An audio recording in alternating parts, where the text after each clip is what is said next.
berterima kasih untuk waktu-waktu yang Kau berikan kepada kami untuk merenungkan tentang peristiwa kebangkitan yang sangat spektakuler, sehingga Engkau datang kepada murid-murid untuk menunjukkan diri, dan kemudian Engkau pada hari yang ke-40 setelah Engkau bangkit dari antara orang mati, Engkau akan naik ke sorga. Ini merupakan momen-momen penting bagi kami, Bapa, untuk belajar, memahami apa yang menjadi kehidupan-Mu dan apa yang menjadi prinsip-prinsip hidup-Mu waktu Engkau ada di dalam dunia ini, menjadi acuan bagi kami untuk mengenal Engkau lebih lanjut. Terima kasih Bapa, kami mengucap syukur, kami mau mendengarkan kebenaran firman di dalam nama Yesus. Haleluya, puji Tuhan. Amin. Puji Tuhan. Salam sejahtera bagi kita semuanya. Kita bersyukur untuk anugerah kebaikan Tuhan bagi kita, sehingga saat ini kita akan sekali lagi kita akan mendengarkan kebenaran firman Tuhan. Ini masih dalam suasana kebangkitan, saudara. Makanya seri khotbah saya akan berbicara tentang kebangkitan. Karena kalau kita mengikuti alur cerita story-nya, saudara-saudara, kita akan melihat bahwa hari-hari ini merupakan hari-hari penting bagi gereja, bagi murid-murid Tuhan, untuk dapat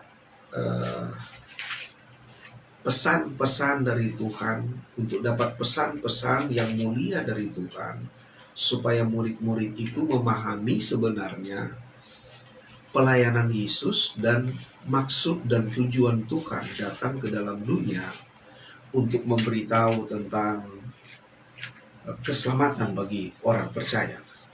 Nah, untuk itu saudara-saudara, mari kita melihat ke belakang lagi sebagai pelajaran bagi kita, bahwa Tuhan Yesus 2000 tahun yang lalu telah mati dan bangkit dari antara orang mati. Dan saudara-saudara, kita semua tahu bahwa waktu dia bangkit, Alkitab mencatat di Kisah Para Rasul pasal 1 ayat 3 di situ, bahwa di situ ada 40 hari sebelum dia naik ke sorga, Yesus itu menunjukkan diri kepada murid-murid. Yesus itu datang berkunjung kepada murid-murid, seperti peristiwa yang ada di Efesus, di perjalanan di Emmaus, dia berjumpa dengan murid-murid. Di situ ada Kleopas dan salah satu seorang murid. Dia menunjukkan diri di situ, dan kemudian ada momen-momen juga yang detail sebenarnya yang dicatat oleh Alkitab di Kisah Para Rasul. Dia berkata bahwa selama 40 hari Yesus membuktikan diri bahwa dia hidup. Sebab selama 40 hari itu juga dia berbicara dengan murid-murid.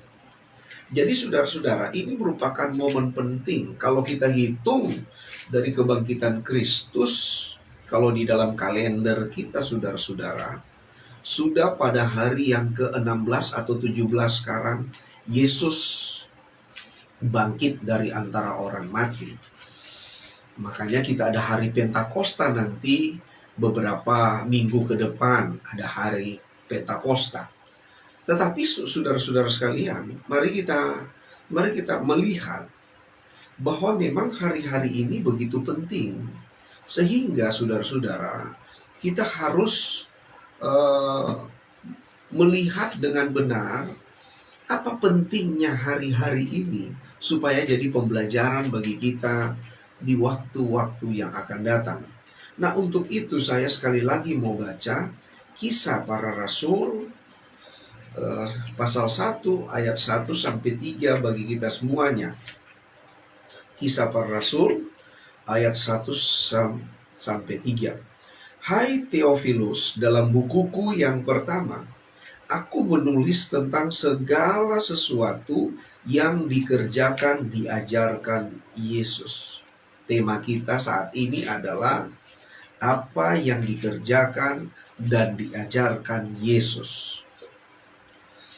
Ayat 2. Sampai pada hari ia terangkat, sebelum itu ia telah memberi perintahnya oleh Roh Kudus kepada rasul-rasul yang dipilihnya. Kepada mereka ia menunjukkan dirinya setelah penderitaannya selesai, dan dengan banyak tanda ia membuktikan bahwa ia hidup, sebab selama 40 hari ia berulang-ulang menampakkan diri dan berbicara kepada mereka tentang kerajaan Allah. Tema kita sekali lagi kita ambil dari Kisah 1 ayat 1. Di situ berkata, yang dikerjakan dan diajarkan Yesus. Jadi saudara-saudara, untuk memahami, untuk mengerti tentang kebangkitan Kristus, tentang apa yang menjadi rencana Tuhan bagi umat manusia, di sini penulis daripada Kisah Para Rasul memberikan arahan oleh ilhaman roh tentunya, memberikan arahan kepada sahabatnya yang bernama Theophilus untuk melihat buku yang pertama yang ditulis oleh Dr. Lukas. Nah, buku pertama yang ditulis oleh Dr. Lukas itu namanya Injil Lukas. Buku kedua, Kisah Para Rasul. Jadi, Lukas ini ingin memberitahu kepada Theophilus bagaimana supaya kamu mengenal Yesus, mengenal Tuhan lebih baik lagi. Caranya adalah coba baca buku yang telah dituliskan Lukas pertama. Di situ memuat apa yang dikerjakan dan diajarkan oleh Yesus. Saya percaya saudara-saudara, pengenalan akan Tuhan itu penting. Memahami Tuhan itu penting di dalam hidup kita, supaya kita tahu siapa yang kita percaya. Kita harus tahu Tuhan yang kita percaya itu siapa, bagaimana dia, berkuasakah dia, apa yang dia ajarkan, supaya kita, saudara-saudara, dapat mengikuti ajaran-ajarannya dengan baik. Ini penting sekali saudara-saudara. Kenapa? Karena ada satu dalam sejarah, ada satu peristiwa saudara-saudara dalam sejarah. Salah satu peristiwa dalam sejarah saudara-saudara yang bisa kita baca sama-sama, kita bisa lihat di internet saudara sebenarnya. Di situ peristiwa tentang Mahatma Gandhi ya. Kalau saudara bisa baca, Mahatma Gandhi itu ada satu peristiwa di mana Mahatma Gandhi itu memasuki satu gereja orang kulit putih. Dia masuk gereja dan kemudian di gereja itu justru dia terusir. Mahatma Gandhi. Mahatma Gandhi itu dia terusir. Dia waktu itu ada di Afrika Selatan karena dia sekolah di sana. Itu peristiwa waktu dia mau masuk justru dia diusir dari gereja. Nah, di situ saudara-saudara, dia dapat pengalaman yang sangat luar biasa. Dia bilang saudara-saudara, dia berkata kepada orang-orang, dia berkata bahwa kekristenanmu tidak sama dengan Kristusmu. Saya tidak pernah menolak Kristus, tetapi saya tidak suka kekristenanmu karena kekristenanmu tidak sama dengan Kristus. Itu yang dikatakan oleh Mahatma Gandhi. Sehingga waktu Mahatma Gandhi pulang dan kemudian dia berjuang di India, dia perjuangan itu namanya ahimsa, gerakan ahimsa. Itu gerakan kasih, melawan penjajah dengan kasih. Dia terinspirasi dari mana? Dari pengajaran Yesus. Dan dia berkata kepada orang-orang waktu itu, seandainya kekristenanmu seperti Kristus, India saat itu ya, waktu dia ada, saat itu sudah menjadi negara Kristen, sudah percaya kepada Kristus. Cuma diakibatkan oleh penolakan dari orang-orang. Waktu itu, saudara-saudara. Jadi artinya begini, kekristenan itu harus mengenal yang namanya siapa itu Yesus. Bagaimana apa yang dia ajarkan, bagaimana hidupnya. Itu yang harus menjadi pergumulan kita sebenarnya setiap hari. Pergumulan kita bukan pada apa yang akan kita makan dan minum sebenarnya. Pergumulan kita, apa yang harus kita kerjakan sekarang adalah bagaimana kita belajar tentang apa yang Yesus ajarkan dan kemudian mengaplikasikan itu ada di dalam kehidupan sehari-hari. Makanya Lukas itu menganjurkan kepada sahabatnya yang bernama Theophilus di dalam Injilnya, Injil Lukas itu dia katakan apa yang dikerjakan dan diajarkan. Jadi Lukas ingin memberitahu kepada kita semuanya supaya kita dapat mengenal Yesus, mengerti maksud dan rencananya, dapat memahami kehendaknya dengan baik. Maka kita harus belajar apa yang dikerjakan dan diajarkan oleh Yesus. Jadi kuasa kebangkitan itu, saudara-saudara, kuasa kebangkitan itu bisa kita alami, bisa kita nikmati jika, saudara-saudara, kita belajar untuk mengenal Tuhan kita. Lewat apa? Lewat apa yang dikerjakannya. Artinya lewat hidupnya sendiri. Nah, hidupnya sendiri kita belajar dari mana? Hidupnya itu kita belajar dari Injil tentunya. Ada Matius, Markus, Lukas, Yohanes. Inilah kitab Injil. Ada 4 kitab Injil.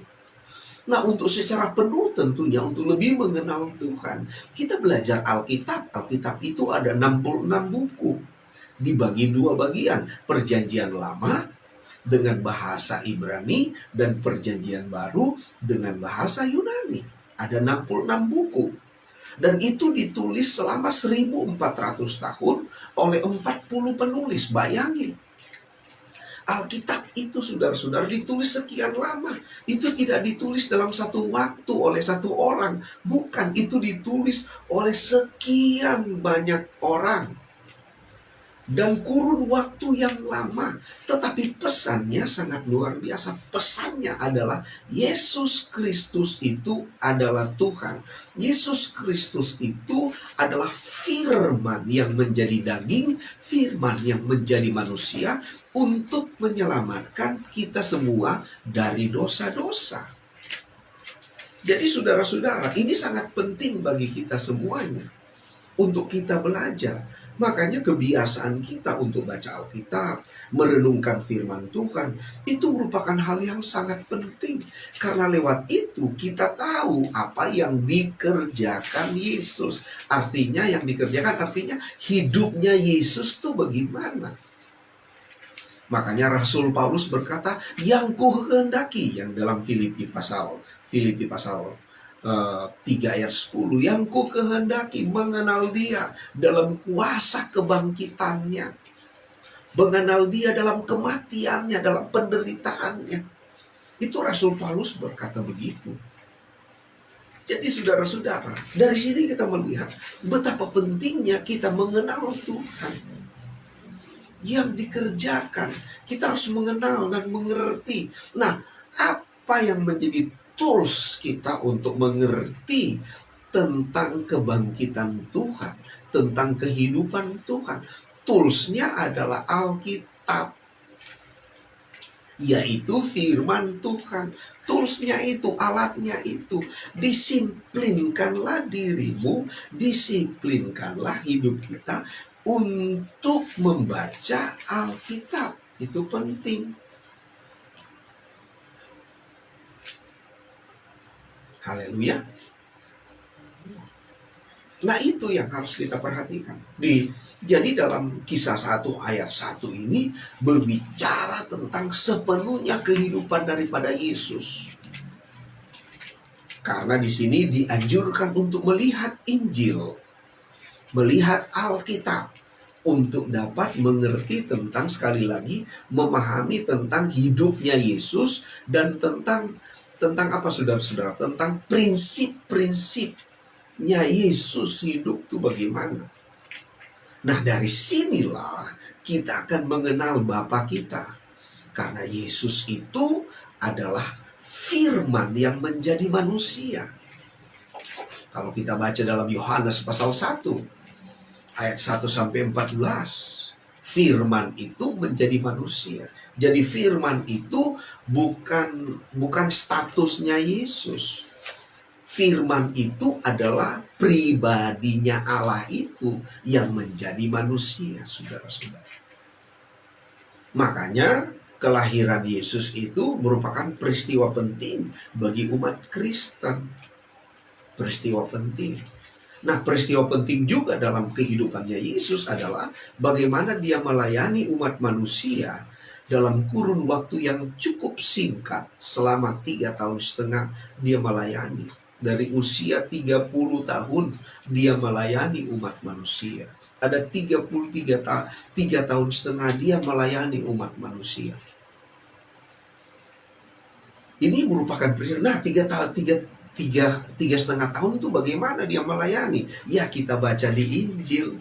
Di Injil itu menerangkan step by step. Nah, apa yang Yesus ajarkan di Injil itu? Waktu dia berpuasa selama 40 hari 40 malam, dia keluar dari padang gurun, saudara-saudara. Apa yang dia ajarkan pertama? Yang diajarkan pertama sangat sederhana. Dia katakan, bertobatlah, kerajaan Allah atau kerajaan sorga sudah dekat. Jadi Yesus mendorong orang percaya untuk apa, saudara-saudara? Untuk bertobat. Karena apa? Kerajaan Allah, katanya, kerajaan sorga itu sudah dekat. Karena kalau bicara tentang kerajaan sorga itu bicara tentang kehadiran Yesus. Di mana Yesus ada, di situ ada kerajaan Allah. Di mana Yesus ada, disitulah kerajaan Allah mengintervensi kehidupan. Tetapi kita harus terima Yesus itu supaya kerajaan Allah itu masuk di dalam hidup kita. Yesus masuk di dalam hidup kita. Makanya firman itu yang menjadi manusia itu harus dipersilakan masuk dengan sukarela di dalam hidup kita. Supaya firman Tuhan itu atau Yesus itu menata hati kita. Menata cara berpikir kita dari dalam. Memperbaiki hidup kita dari kehidupan dosa kepada kehidupan kudus, dari kehidupan lama kepada kehidupan baru. Makanya Yesus itu mesti ada di dalam. Jadi orang yang terima Yesus itu sebagai Tuhan dan Juru Selamat, dia harus mempersilahkan tuh Yesus tuh bertahta di dalam hatinya. Waktu Yesus bertahta, maka Yesus akan mulai menata sikap hatinya, menata cara berpikir. Makanya saya percaya, saudara-saudara, percaya Yesus itu bukan cuma sekedar pengakuan akal.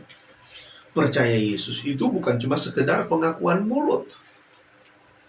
Bukan cuma sekedar retorika. Percaya Yesus itu bicara tentang bagaimana Yesus itu ada di dalam hidup kita dan menata sisi-sisi hitam di dalam hidup kita, menata kehidupan dan hati kita untuk seiring sejalan dengan tatanan Allah, dengan tatanan firman Tuhan, dengan tatanan pemerintahan Allah yang ada di dalam Alkitab. Makanya orang bertobat itu masuk dalam kerajaan Allah, artinya masuk dalam sistem tatanan dan pemerintahan Allah. Jadi setelah kita bertobat menerima Yesus sebagai Tuhan dan Juru Selamat, ada tanggung jawab yang harus kita lakukan. Ada perilaku-perilaku yang harus kita jujur kepada Tuhan, perlu untuk dirubah, perlu untuk dituntun dan dibimbing supaya hidup kita seiring sejalan dengan Yesus. Haleluya. Nah, itulah cara kita mengenal Tuhan. Itu step awal, saudara. Itu baru awalnya. Bertobat itu baru awalnya, bukan segala-galanya. Harus ada pertanggungjawaban kehidupan dari waktu ke waktu. Waktu engkau menjadi suami, waktu engkau menjadi istri, waktu engkau menjadi anak-anak dalam satu rumah, waktu engkau menjadi keluarga, waktu engkau sebagai pemimpin perusahaan, sebagai pemimpin, sebagai rohaniawan, sebagai gembala jemaat, sebagai guru, sebagai ASN, sebagai pegawai swasta, apapun saudara-saudara. Kalau engkau anak Tuhan, engkau percaya kepada Yesus, hidupmu harus dipertanggungjawabkan dari waktu ke waktu. Tidak bisa seenaknya hidup ini. Tidak bisa. Kalau hidup ini seenaknya, berarti nerakalah urusan kita. Hidup ini harus diatur dengan tatanan-tatanan. Nah, tatanan-tatanan itu, tatanan kerajaan Allah itu di hidup manusia, saudara-saudara, saya percaya itu diawali di rumah. Tidak bisa diawali di pergaulan. Di rumah. Di mana dia memulai mengenal apa itu asam, apa itu manis. Dia mulai mengenal apa itu rasanya garam dan rasanya asin. Dia mesti tahu. Dia belajar dari situ pertama-tama. Karena saya percaya kerajaan Allah itu bicara tentang tatanan. Tatanan, aturan-aturan yang harus diikuti bukan karena paksaan, tetapi harus diikuti karena satu kesadaran bahwa dia mengasihi keluarganya, dia mengasihi orang tuanya, dia mengasihi kakak adiknya, sehingga dia belajar untuk melakukan. Begitu juga dengan kerajaan Allah. Bagaimana kita tahu? Tuhan tidak paksa kita, saudara. Tuhan tidak paksa kita semuanya, tidak. Tuhan mau kita lakukan dengan hati yang mengasihi Tuhan, dengan ketaatan kepada Tuhan. Waktu kita memberikan korban persembahan, mengembalikan milik Tuhan, memberikan hidup kita kepada Tuhan, kita lakukan itu bukan karena dipaksa oleh pendeta, dipaksa oleh gembala, ditakut-takuti di mimbar, enggak. Tetapi kita lakukan itu karena kita mengasihi Tuhan, karena kita mau menunjukkan bahwa hidup kita mau diatur, ditata, dipimpin oleh Tuhan. Dan memang di sana ada pergumulan. Dan memang di sana ada apa ya? Ada pertempuran terjadi di alam pikiran kita, ada pertempuran. Apa ini masuk akal atau tidak? Sesuai apa tidak? Karena apa? Maaf bicara, di otak kita sudah terlalu banyak hal-hal yang palsu masuk, sudah terlalu banyak hal-hal yang tidak baik masuk, sehingga apa yang telah terekam di dalam, waktu berita kebenaran itu masuk di dalam pikiran atau hati kita, terjadi tabrakan di sana, chaos, tabrakan, sehingga terjadi kubu yang mau mengamini dan melakukan apa yang menjadi maksud Tuhan itu, dan ada juga yang mencoba mempertahankan diri. Itu terjadi pertempuran di alam pikiran kita, itu terjadi pertempuran di hati kita. Nah, kita sebagai orang yang menerima itu, kitalah yang harus bertindak. Kitalah yang harus mengambil keputusan. Oh, ini tidak benar. Ini yang benar. Oh, dari Tuhan ini yang harus kita terima. Ini dari dunia. Oh, tidak bisa kita terima. Ini dari dunia. Kita harus terima. Kitalah yang harus bersikap. Bukan orang lain yang harus bersikap. Keselamatan itu pribadi. Tidak ditentukan oleh orang tua, tidak ditentukan oleh saudara, oleh pendeta, dan lain sebagainya. Kitalah yang menentukan. Jadi kitalah yang harus mengambil sikap, bukan orang lain. Bukan demokrasi, bukan demokrasi suara terbanyak, bukan, saudara. Ini bukan suara terbanyak. Ini harus kita kerjakan. Kita yang harus pilih, kita yang harus berprinsip. Itulah orang Kristen. Kita baru bicara tentang firman yang menjadi manusia itu. Apa yang dikerjakan oleh Yesus, hidupnya Yesus. Belum kita bicara tentang Yesus Kristus yang melayani umat manusia. Berita pertama adalah sekali lagi tadi kerajaan Allah. Bertobat. Karena memang manusia sudah berdosa. Makanya harus bertobat. Roma 3 ayat 23 jelas mengatakan, manusia sudah hilang kemuliaan Allah. Bahasa yang lain bukan hilang sebenarnya, tetapi berkurang. Sudah menyusut kemuliaan Allah itu. Tinggal dikit kemuliaan Allah itu. Sehingga manusia tidak lagi bisa melakukan kehendak Tuhan dengan baik. Karena memang manusia sudah kehilangan kualitas Allah di dalam dirinya, sudah kabur. Kualitas Allah di dalam dirinya waktu diciptakan sudah memudar, sudah berkurang. Makanya perlu yang namanya Yesus datang menjadi manusia. Makanya perlu Yesus datang untuk memberitahu inilah kualitas Allah.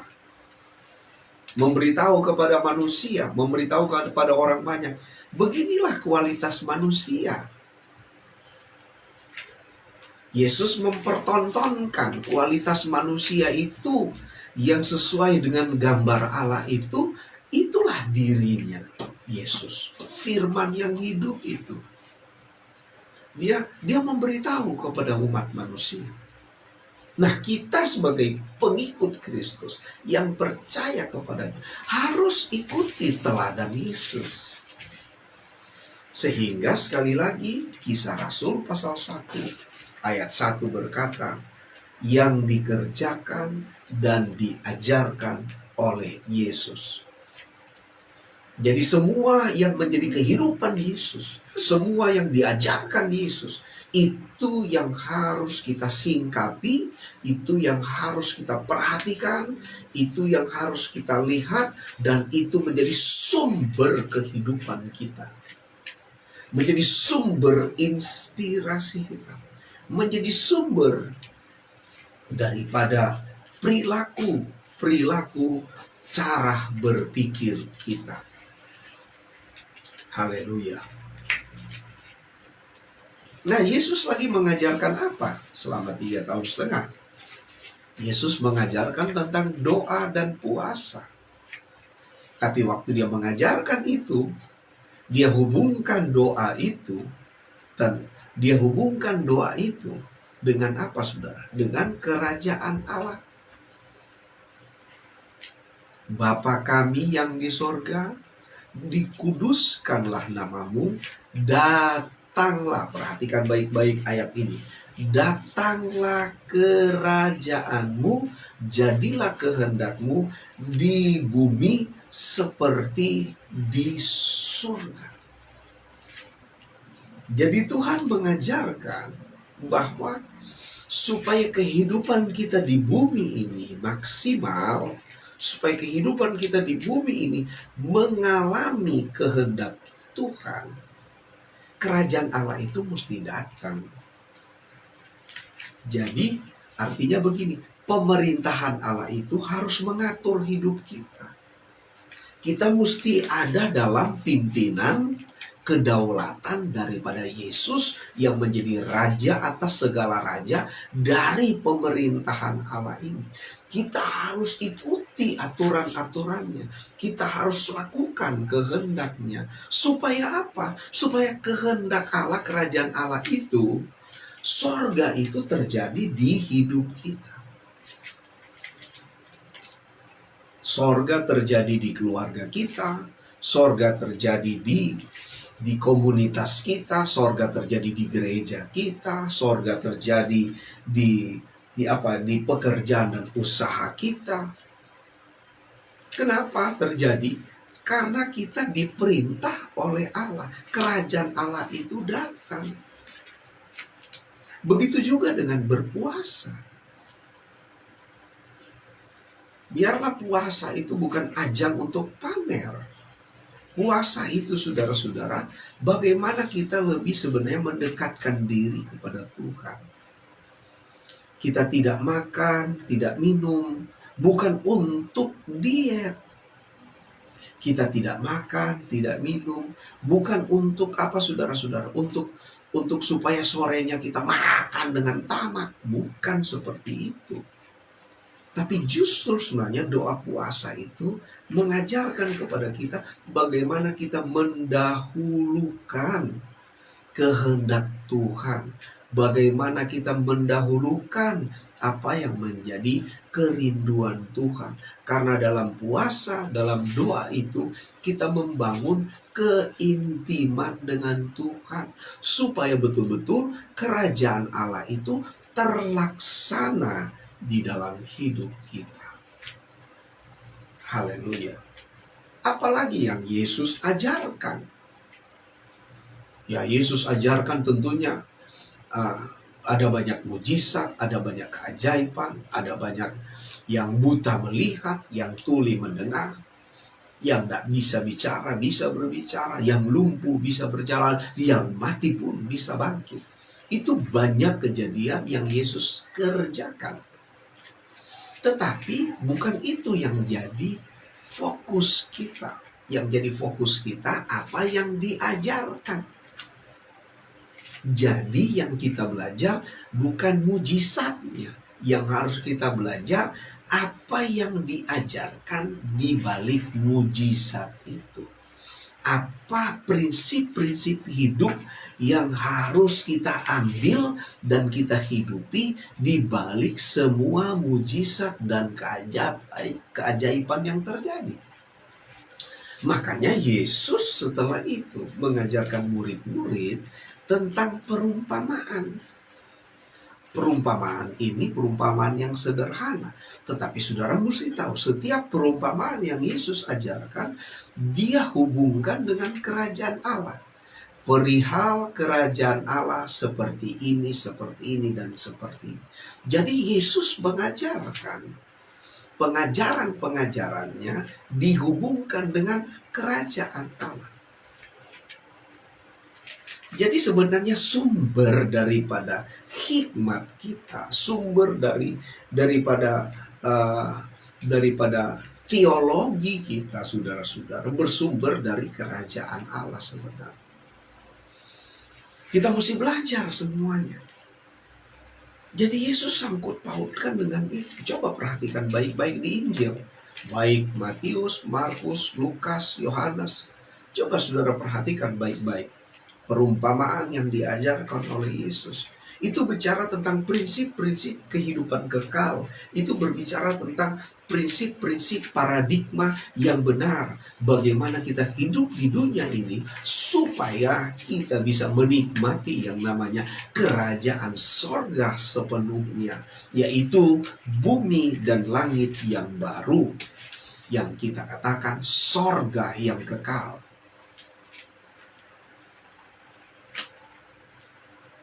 Berikut, Yesus juga mengajarkan tentang akhir zaman kepada murid-murid. Tentang tanda-tanda akhir zaman, peristiwa-peristiwa yang terjadi secara detail Yesus sampaikan kepada orang percaya. Tapi kadang-kadang kita lebih memperhatikan detail-detail itu daripada substansi daripada apa yang Yesus ajarkan. Padahal apa yang Yesus ajarkan, saudara-saudara, perhatikan Matius 24 ayat 14. Di situ dikatakan Injil kerajaan Allah ini akan menjadi berita untuk semua bangsa. Barulah tiba kesudahannya. Jadi Injil kerajaan Allah itu menjadi barometer dari kesudahan dunia. Bukan perang, bukan pandemi, bukan krisis ekonomi, bukan antikris. Bukan itu. Bukan 666, bukan itu. Tetapi Yesus katakan Injil kerajaan. Jadi kembali lagi kepada Kisah Rasul pasal 1 ayat 1. Betapa pentingnya kita belajar apa yang dikerjakan dan diajarkan Yesus. Betapa pentingnya kehidupan Yesus kita belajar, kita selami, kita mengerti, kita memahami, dan kemudian kita kerjakan itu, kita praktekkan itu. Karena itulah kerajaan Allah sebenarnya. Itulah kehidupan kerajaan Allah sebenarnya. Yang harus terus-menerus kita perjuangkan untuk kita hidupi. Jadi belajar Injil kerajaan Allah itu terus penting, saudara. Dan kita juga mengerti setelah Yesus ajarkan semuanya itu, ada satu titik yang menjadi peristiwa penting dalam iman Kristen adalah Yesus Kristus mati bagi dosa manusia. Setelah firman itu keluar dari Bapa dan kemudian dia menjadi daging yang namanya Yesus Kristus. Dia melayani selama 3,5 tahun. Dia ajarkan tentang kerajaan Allah, kerajaan Allah, kerajaan Allah. Dan kemudian dia mati di Golgota, tersalib di Golgota bagi dosa manusia, saudara-saudara. Ini merupakan satu jalan keluar bagi seabrek-abreknya dosa manusia. Ini adalah jalan keluar bagi solusi umat manusia. Bayangkan kalau Yesus tidak mati di Golgota, cuma satu bangsa yang akan ditolong Tuhan. Cuma bangsa Yahudi, bangsa Israel yang bisa masuk surga. Kenapa? Karena mereka punya Taurat. Bayangkan. Dan seluruh umat manusia mati, masuk neraka. Tapi Yesus datang menjadi penggenap Taurat. Supaya melalui dia, saudara-saudara, tidak ada lagi yang namanya pembunuhan binatang untuk persembahan darahnya, untuk dosa-dosanya. Tidak perlu lagi. Kalau seandainya Yesus tidak datang, dunia ini penuh dengan darah. Kenapa? Karena semua manusia kalau mau kudus, mau suci, sembelih binatang. Dan saya percaya binatang itu pasti punah. Karena harus disembelih terus. Bayangkan manusia sekarang ada kurang lebih 8 miliar. Kalau dia mau berurusan dengan penyucian hidupnya, harus menyembelih binatang. Makanya Yesus datang. Makanya waktu Yesus datang, Yesus juga membuat dunia ini, saudara-saudara. Tidak ada lagi darah selain darahnya yang tertumpah. Kalau Yesus tidak datang, kalau sang kasih itu, sang kerajaan Allah itu tidak datang, terjadi pembunuhan di mana-mana. Orang Kristen membenarkan, karena orang Kristen juga punya prinsip, mata ganti mata, gigi ganti gigi, bayangin. Jadi akan ada kekerasan di mana-mana. Dengan agama-agama yang lain akan ada kekerasan. Tetapi karena Yesus datang, itu semua ditiadakan. Dia ganti hidupnya. Di Golgota dia mati. Bayangkan saja. Makanya puji Tuhan ada Yesus. Berani gak ada Yesus, dunia ini penuh dengan kekerasan. Percayalah. Kalau sudah bicara kekerasan, berarti di sana ada pertumpahan darah. Pasti ada kebencian, pasti ada balas dendam, pasti ada perang antar bangsa ini, bukan bangsa, akan antara keluarga ini dan keluarga ini, antara suku ini dan suku ini, pasti perang. Kalau Yesus tidak ada. Jadi puji Tuhan ada Yesus. Karena ada Yesus, makanya saudara-saudara, darah itu hanya tumpah dari dia. Bukan orang-orang. Bukan. Yang seharusnya yang tumpah kita, darah kita. Seharusnya. Tapi Tuhan ganti posisi kita. Yesus ganti posisi kita. Haleluya. Dan ia dibuktikan apa, saudara? 3 hari 3 malam dia ada di dalam kubur. Bahwa dia mati betul-betul 3 hari 3 malam ada dalam kubur. Itu ditulis oleh sejarah. Tidak perlu kita lihat Alkitab. Kita lihat sejarah, bukti sejarah. Yesus mati dan kemudian dikuburkan selama 3 hari 3 malam dalam kubur. Tapi dibuktikan juga oleh sejarah dan dibuktikan oleh Alkitab. Dia bangkit pada hari yang ketiga. Jadi setelah dia mati dikuburkan, dia bangkit pada hari yang ketiga. Yang kita namakan Paskah, hari yang ketiga. Beberapa 17 hari yang lalu kita rayakan momen kebangkitan itu. Kita rayakan dia bangkit. Tapi waktu dia bangkit, apa yang dikerjakan, saudara-saudara? Ada 40 hari. Dan apa yang dia lakukan, yang diajarkan sama waktu dia hidup selama 3 tahun setengah. Sama. Apa yang diajarkan? Kisah pasal 1. Ayat 3 menerangkan dengan jelas. Perhatikan baik-baik. Kepada mereka, ia menunjukkan dirinya setelah penderitaannya selesai. Dan dengan banyak tanda, ia membuktikan bahwa ia hidup.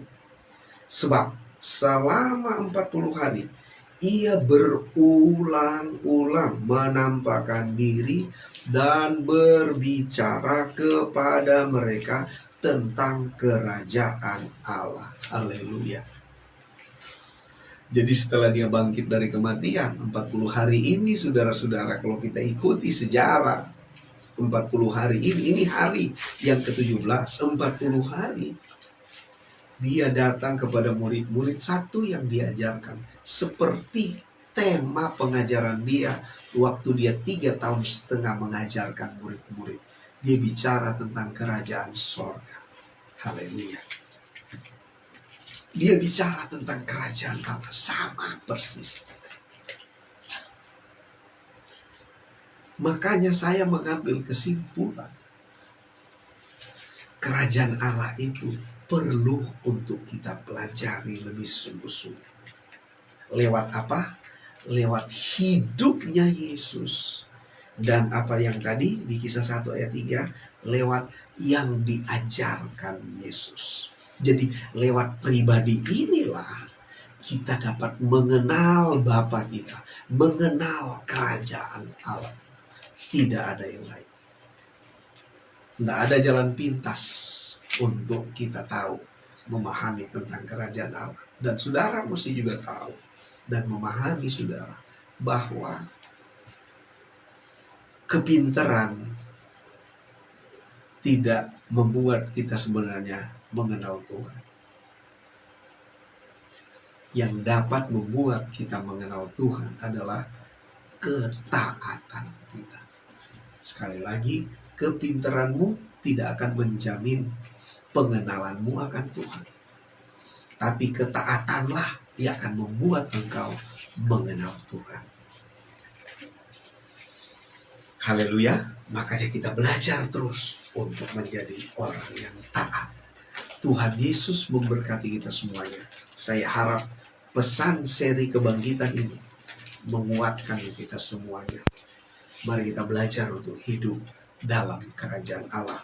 Belajar tentang Yesus dan apa yang Yesus ajarkan. Tuhan Yesus memberkati kita semuanya. Saya mau berdoa bagi kita, saudara yang ada di rumah. Jika engkau sakit, engkau lemah, engkau ada masalah, taruh tanganmu di dada. Untuk saya doakan secara khusus. Saya percaya kuasa Tuhan, kuasa kebangkitan, kuasa Kristus itu tidak dapat dibatasi oleh ruang dan waktu. Dia dapat menjamamu dimanapun engkau berada. Baik di rumah, baik di mobil, dimanapun engkau berada. Internet ini tidak dapat membatasi kuasa Tuhan. Justru ini akan menjadi jalan kuasa Tuhan mengalir ke dalam hidupmu, menyembuhkanmu, menguatkanmu, memberikan engkau solusi, pencerahan, jalan keluar untuk pergumulan-pergumulan hidupmu. Di dalam nama Yesus hamba berdoa bagi umat-umatmu dimanapun mereka berada. Tuhan jamah, Tuhan tolong, Tuhan pulihkan, Tuhan sembuhkan, Tuhan bawa mereka ke dalam kehendak Allah. Di dalam nama Yesus, hamba bersyukur untuk kuasa kerajaan Allah yang menjadi warisan bagi kami. Biarlah Tuhan bekerja di dalam nama Yesus. Tuhan menjamah umat-umatmu yang lemah dikuatkan, yang sakit disembuhkan, sakit apapun, sakit COVID, pernafasan, jantung, paru-paru, sakit di bagian liver, hati, di lambung, di persendian, sakit kepala, sakit di bagian telinga, di bagian panca inderanya, sakit di bagian kulit. Di dalam nama Yesus, kuasa Tuhan menyembuhkan dan memulihkan di dalam nama Yesus. Kalau kami ada dalam pergumulan, Tuhan berikan solusi dan jalan keluar, dan nama Tuhan dimuliakan di semua ini. Terima kasih Bapa. Di dalam nama Yesus kami mengucap syukur. Haleluya, puji Tuhan. Amin.